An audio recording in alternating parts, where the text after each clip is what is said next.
Okay, Boyan, I guess that we could start. Okay. Okay, I'm starting. Hello, everyone. My name is Bojan Petkovic. I am co-owner actually, and general manager of Balkan Holidays travel agency. And today I will try to introduce you our company and Serbia as well. I would like to thank Anna for inviting you, all of you, and it will be my pleasure to be like let's say 1 hour with you and try to present you Serbia, because as far as I understood, Serbia is as a touristic destination is not so well known on Russian market. So I think it is good that this is our first presentation of Serbia on Russian market, and Mrs. Anna explained me everything about Sodis travel agency, Sodis company, that it is one of the biggest or maybe the biggest one in Russian market for individuals and VIP and business clients. So let me first tell you a few words about myself. I am like 17 years in this industry. Honestly, I started in Turkey, in Antalya, where I was a guide, and after that I was 5 years I was manager for Serbian market in Tez Tour travel agency. I think that all of you know about Tez Tour. And 2012 I came back here and founded this company. Also, I would like to introduce you my colleague Mrs. Nevena. She's here with me. I don't know. Hello, everyone. Hello. I just wanted to introduce her because she will be in charge for Russian market, and we will share with you all details for contact, and also I will share with you my details, my phone number, my email. So also you can always reach me. I will always be available for anything you need. And let me also tell you a few words about Balkan Holidays travel agency. We started to cooperate in 2012 on this market, and actually our first segment of actually we had two segments of business. It was MICE and leisure, and we were doing mostly let's say mass tourism businesses. Like we had about MICE groups, we had from 15 till 1,000 people groups, and also this leisure department.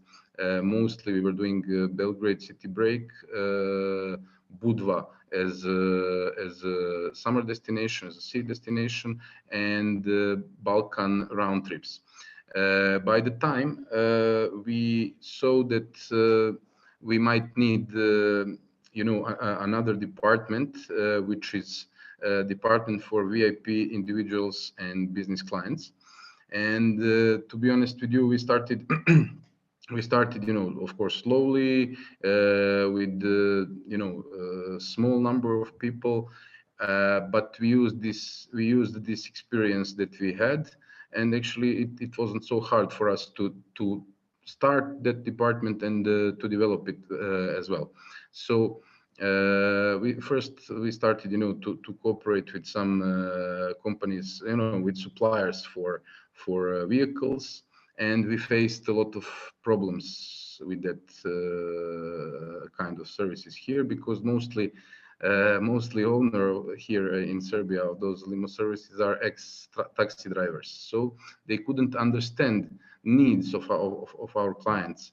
That's why actually we also started to let's say buy our own vehicles and to hire our own drivers, just because to control quality of our service, because we couldn't find it outside. We couldn't outsource it, and that's how we started to develop our limo service. And honestly, we started with one vehicle. Now we have 22 vehicles in Serbia and in Montenegro as well.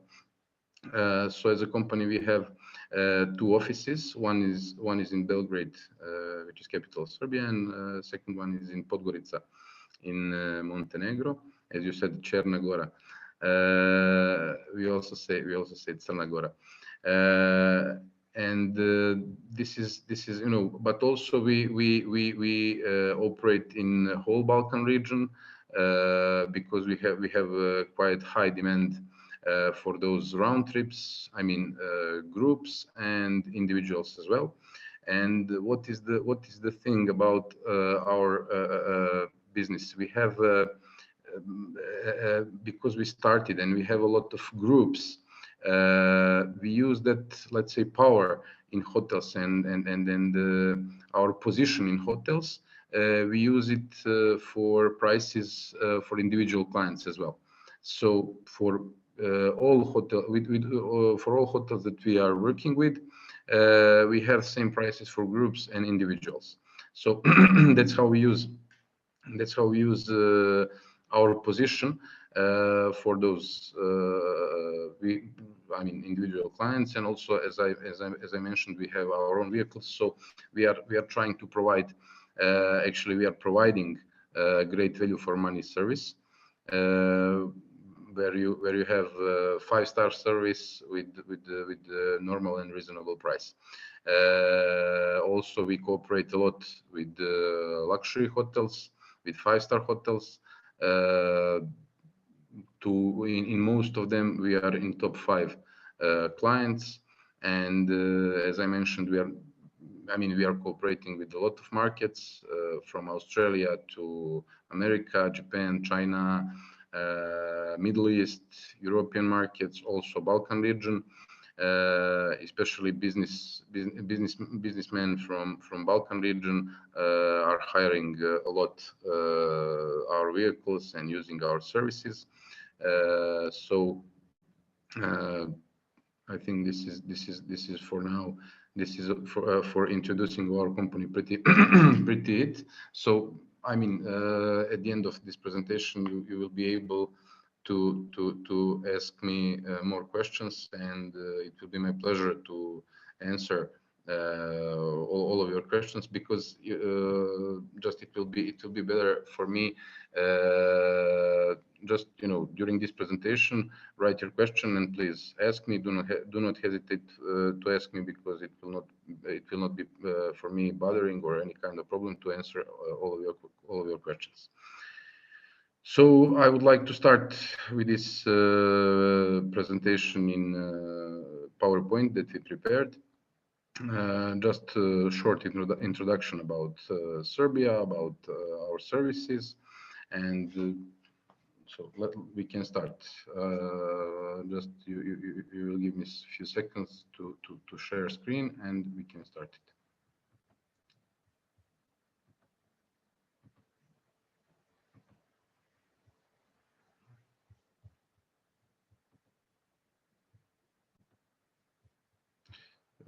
Just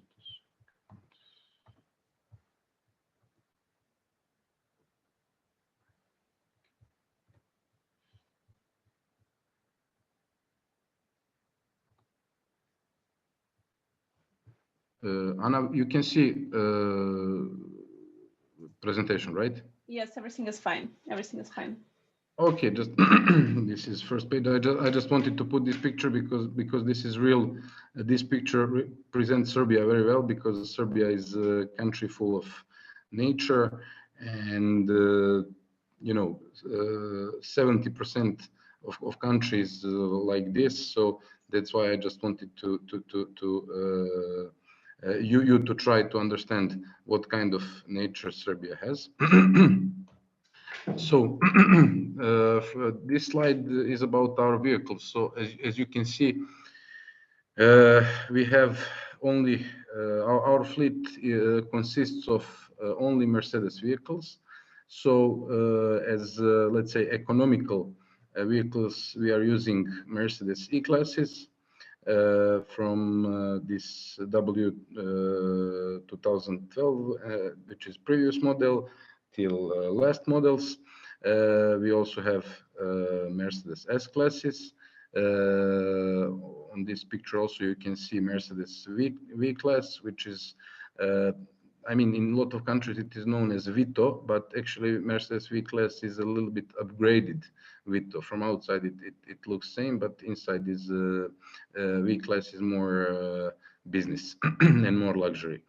And also we have Mercedes Sprinters, which is which can be used for groups till 18 persons. Also, you know, it can be used for 8 people, 10 people, for that kind of let's say smaller groups. all vehicles are equipped with Wi-Fi and that business kit like chargers, umbrellas, water, wipes, shoe brushes, and all things that one client might need. All drivers are professional. They all speak English, not beginner level, but it should be advanced level. So all our drivers speak very good English. So this is pretty about our limo service. As I mentioned, we have 22 vehicles in total, and just for every kind of reservation, of course, it is better to tell us, you know, before, you know, as you receive information or reservation. But also we cooperate a lot with airlines like Turkish Airlines, Lufthansa, Air France, etc. And they are using our services as well, especially when they have overbooking on flights. So our office is very near to the airport, like 10 minutes to the airport, and we always have one driver who is in charge. I mean, who is in charge for 24 hours in case of some urgent requests. So, for example, we can send vehicle to the airport like in 15 minutes.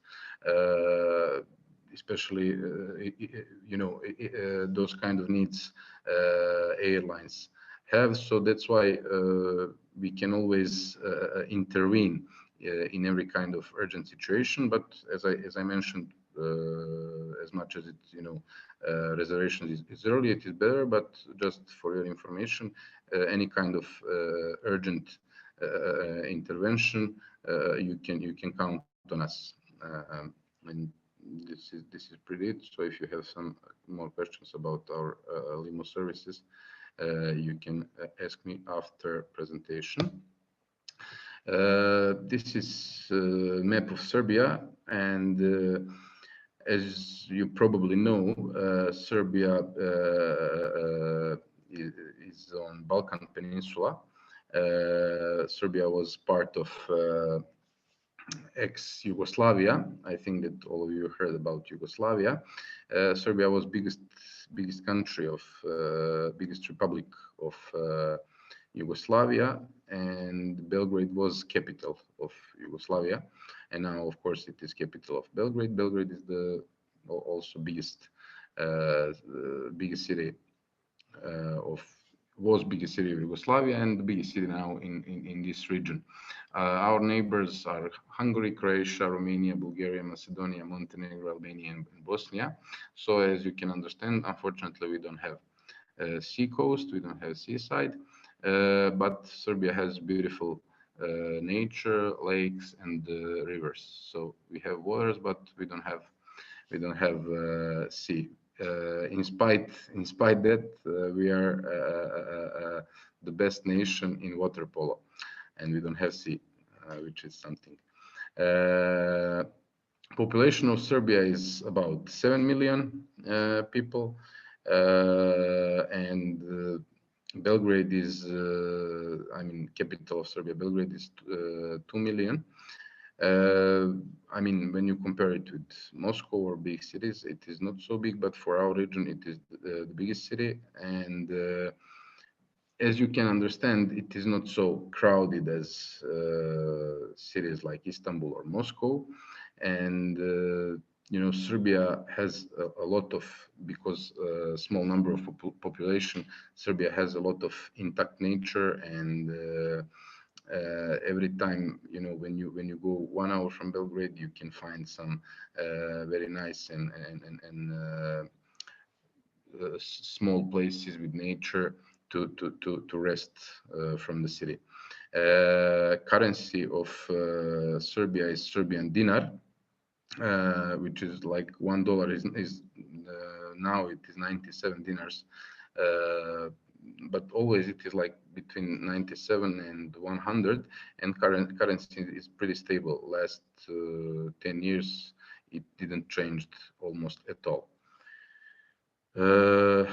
And on this map you can see that till there is here it is written Beograd, which is a Serbian name for Belgrade. Beograd means white city, but this is from history, because walls of the city was white, so that's why Slavs called this city white city. And actually, Balkan Mountains ends where Belgrade is, and after that there is Vojvodina, Pannonian flat land. So as you can imagine, 60-70% of Serbia is full of mountains, and that's why we have that nature. And you will see later that also we have a lot of I mean, we have also places for skiing and those kind of things. So let's go for another slide. Moscow is like actually Belgrade is like 2.5 hours from Moscow by plane. Flight is like 2.5 hours, and now we have four flights per week. 2 flights Air Serbia and two flights Aeroflot, but it is because of this situation with COVID-19 and this pandemic. But mostly we have between 10 and 14 flights per week. I mean, in let's say normal situation, but for now it is like 4 flights per week. Air Serbia is flying Thursday and Saturday, and Aeroflot is flying Friday and Monday. Also there is no visa for Russian people. I mean, tourists, any kind of there is no difference between diplomatic passports or ordinary passports. There is no visa. And also advantage of Belgrade is that Nikola Tesla Airport is only it is not so big airport. It is easy to enter, easy to exit the airport, and from Nikola Tesla Airport to city center it is only 20 minutes. Maybe sometimes if there is traffic or rush hour, it can last 30-35 minutes, but in normal occasions transfer from airport to city center is not more than 20 minutes.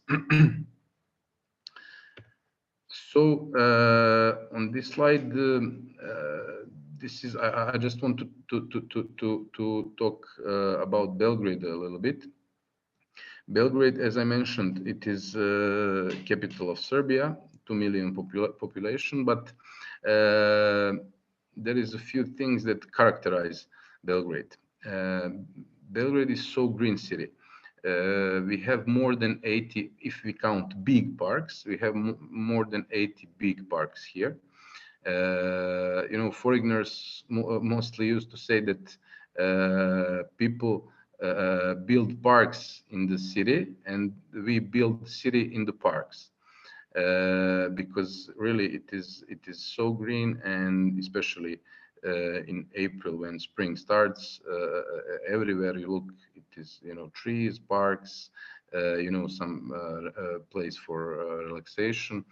Also about rivers, Belgrade lays on 2 big rivers, Danube and Sava.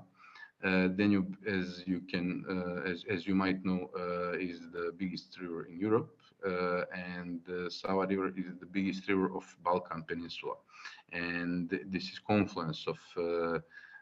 You can see on the picture above.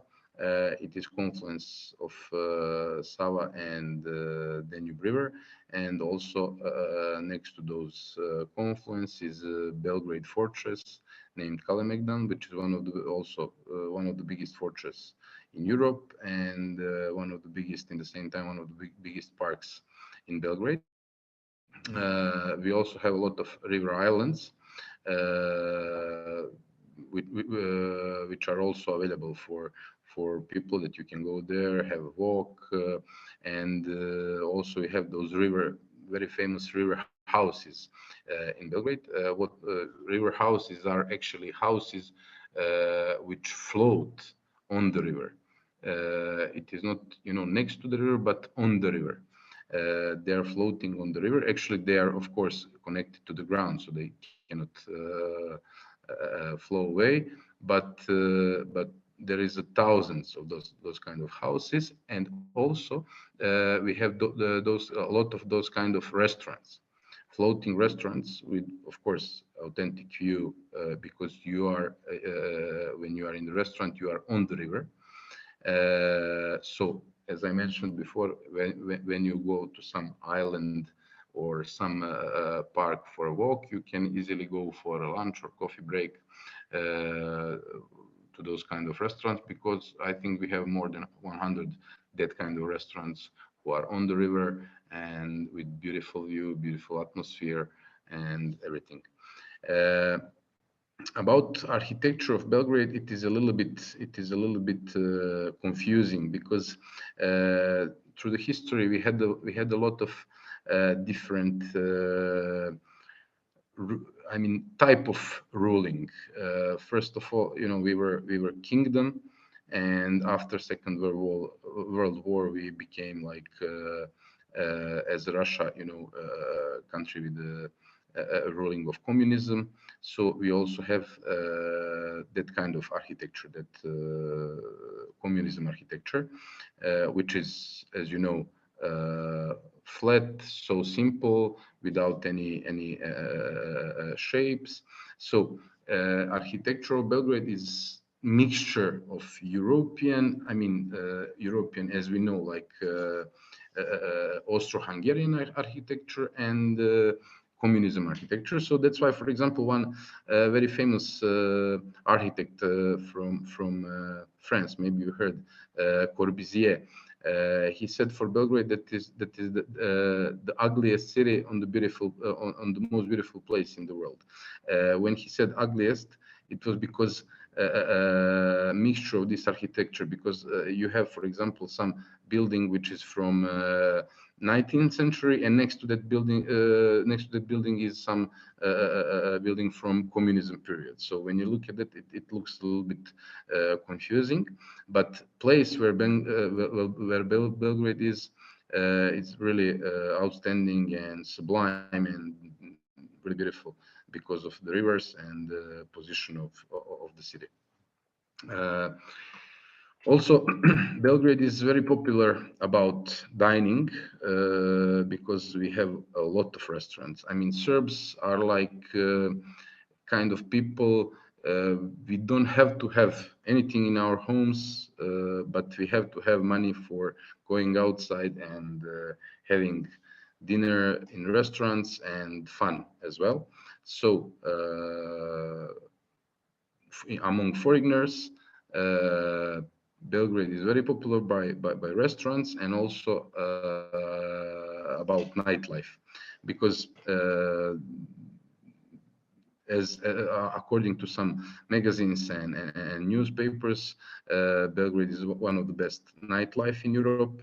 About dining, it is really very quality restaurant. I mean, Serbian food is a mixture of European and let's say Eastern cuisine. So that's why our food is very delicious, and I mean, it is 100% confirmed that people from all over the world, they are amazed by Serbian food.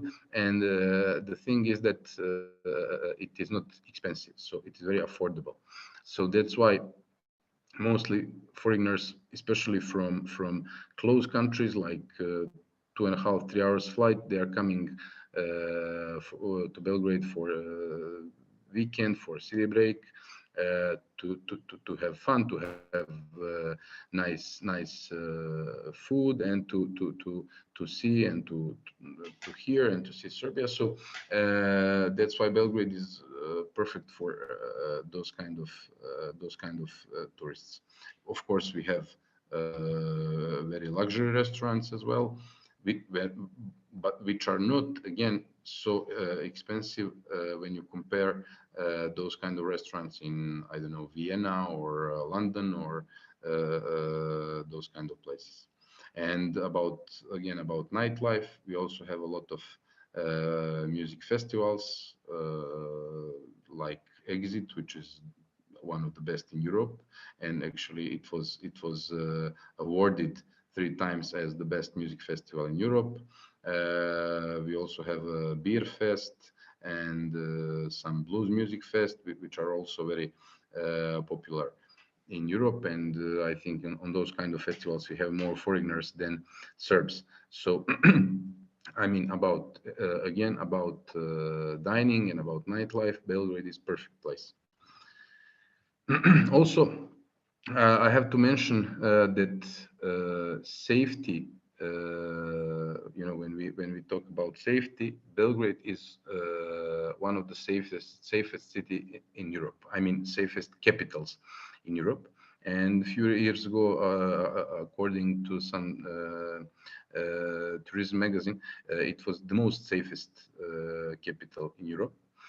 We don't have any kind of dangerous quarters or dangerous places that should be advised to not go 24 hours. You can walk around during the night. For example, single girl can walk around. No one will, do anything to her. So it is very safe city. The only also I have to share that with you. The only problem that we have here in Belgrade are taxi drivers. Actually, they are not dangerous. Just there is a few. There is a lot of, not few, not lot of, but there is some number of taxi drivers which are illegal, and they are especially during the night. They are cruising around the city, and when you enter that kind of taxi, they will charge you 5 times, 6 times, 10 times more. So that's why we always, if guests are not using our service, we always advise some legal and companies with normal prices. We advise our guests to use them. Of course, there is a more legal than illegal, but again, we are always putting accent on it, just to not be cheated, because it can leave bitter taste again for total for the city. So this is the only problem, let's say, if it can be problem. But I think everywhere in the world taxi drivers are different type of people. So everywhere you can find that kind of problem. Just I wanted to mention it.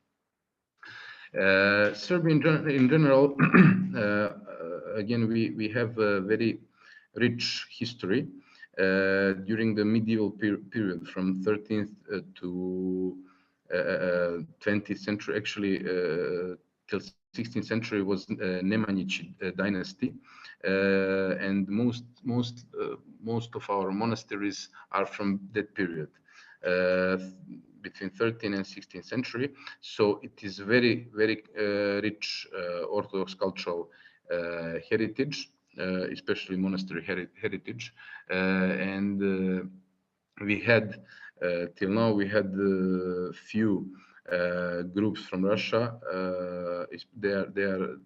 are architects, and they study also history of art. So they were coming to visit all those monasteries because architecture is very specific, and those monasteries they are in very specific places, not so easy reachable places, and I just wanted to share with you because I know there is some kind of demand in Russia about those Orthodox heritage and this kind of culture. So Serbia is very rich about those monasteries. Also, as I mentioned, because we have a lot of mountains and I mean, natural parks and everything. We have a large number of lakes, especially for fishing, for swimming. I mean, of course, during the summer. I cannot tell you a real number, but hundreds of lakes we have that are mostly used from Serbians. Foreigners, they are not so interested in swimming for swimming in the lakes, but in last few years we have some kind of not high demand, but we have some kind of demand for those kind of, because especially people who are traveling individually, they like to rent some house next to the lake, to have their boat, to go for fishing, to go for swimming. So also I just wanted to share this information with you. Again, about nature, we have a lot of intact nature and mountains. I mean, Serbia is full of this, especially the southern part of Belgrade, which is more than half of Serbia, is full of mountains. Some mountains are developed as like the touristic. Some of them they are not. But for example, people who don't like to go to developed mountain resorts, they are going for hiking, for climbing, to those kind of places. Also, unfortunately, our villages, there is not so many people in our villages because mostly people are running away from villages. Still, of course, we have, but a lot of villages are abandoned, and that's why also our mountains are intact and without so many people. About food, I mentioned you before, but mostly our food again comes from those villages, and I will just share with you comments of our guests and foreigners that the Serbia is there is no so many places left as a Serbia that you can find easily organic and pure real food, which is not industrial food, which is not just, it is pure, it is from villages, and that's why people are really amazed by our food. About hunting, last few years I'm following that part of our industry, let's say, and as I understood, the most foreigners that are coming here for hunting are Russians. Honestly, I couldn't reach them, but I know that there is a lot of Russians coming here for hunting, because Serbia, I don't know if you know, but president of Yugoslavia was Marshal Tito, and he was really passionate about hunting, and he was hunting all over the world. So he also founded here a lot of real hunting places, and because of that, now Serbia is very rich by those hunting places. I mean, it is very well organized. You You can go for deers, for wild boars, for Boyan, I'm birds. so sorry that I interrupt you. We have got the limit for the presentation for 40 minutes, so we need to switch off and come in again for the same link.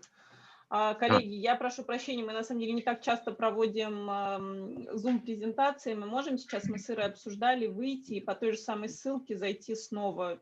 Я надеюсь, никого не затруднит, простите, пожалуйста. Да, конечно, сейчас. Ага.